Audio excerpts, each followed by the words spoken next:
altre dels grans de la literatura catalana contemporània és, sens dubte, Josep Pla, un dels millors prosistes de tots els temps que basteix la seva obra en forma d'una enorme autobiografia o d'unes ambicioses memòries del seu temps, entre la crònica, el llibre de records, el retrat i la narració.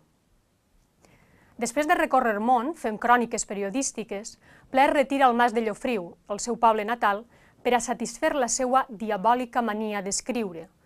Són paraules de l'autor mateix, és a dir, per a ordenar i reescriure els més de 20 volums de la seva obra completa. El dietari El quadern gris resulta paradigmàtic de l'estil i de la cosmovisió de Pla i representa un model per a la literatura catalana i també per a la castellana, especialment per a la literatura autobiogràfica. Aquest clàssic contemporani, juntament amb altres dietaris emblemàtics com els de Marià Manent, Gaziel o Joan Fuster, obriren el camí perquè, a partir dels anys 70, 80, 90, el gènere prengués embranzida i es convertirà en un dels fenòmens més singulars que ha afectat la literatura catalana del canvi de mil·lenni. I de la mà d'aquest dietarisme, podríem dir més convencional o més tradicional, un gènere com els blogs viu un període de gran efervescència. Sens dubte, comparteixen moltes característiques: l'escriptura periòdica, la llibertat temàtica i formal, el fragmentarisme i la veu en primera persona de l'autor que cohesiona aquests escrits.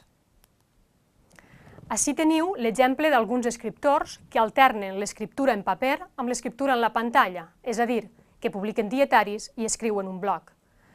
Són, per exemple, Jaume Subirana o Enric Balaguer. Un altre gènere important i que darrerament passa també per una de les èpoques més brillants és el teatre.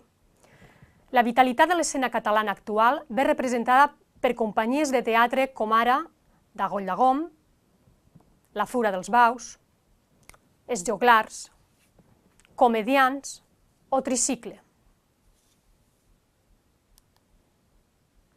Unes companyies que conviuen amb la producció de textos teatrals de diverses generacions d'escriptors, des dels clàssics contemporanis de principis de segle, amb noms com Àngel Guimerà o Josep Maria de Sagarra, fins als autors que a hores d'ara arriben a la maduresa creativa. És el cas de Josep Maria Benet i Jornet o Rodolf Cirera. I d'altres més joves que ara prenen el relleu i es consoliden, com Sergi Bellvei, Jordi Galceran o Lluïsa Cuniller. No voldríem acabar aquest recorregut sense fer esment de la literatura infantil i juvenil, una literatura que beu en gran mesura de la literatura i la cultura popular, on el gènere per excel·lència és la rondalla. Aquestes històries, orals i anònimes, van atraure escriptors com Enric Valor, Joan Amades o Antoni Maria Alcover, que les van arreplegar i compilar per a les generacions posteriors. També són importants les revistes infantils que apareixen a principis del segle XX, com la mítica En Patufet o La Mainada, en la qual col·laboraven alguns dels escriptors i dels il·lustradors, com Lola Anglada, més importants del moment. Aquesta tradició oral i escrita, popular i culta, ha fet possible la consolidació i l'èxit de què gaudix actualment la literatura infantil i juvenil. Diversos factors així ho corroboren: l'aparició d'escriptors professionals, el relleu generacional, la diversitat de gèneres que conreen, des de l'àlbum al teatre, i la superació dels prejudicis que aquesta literatura ha arrossegat al llarg dels segles, definida molt sovint com paraliteratura o subliteratura.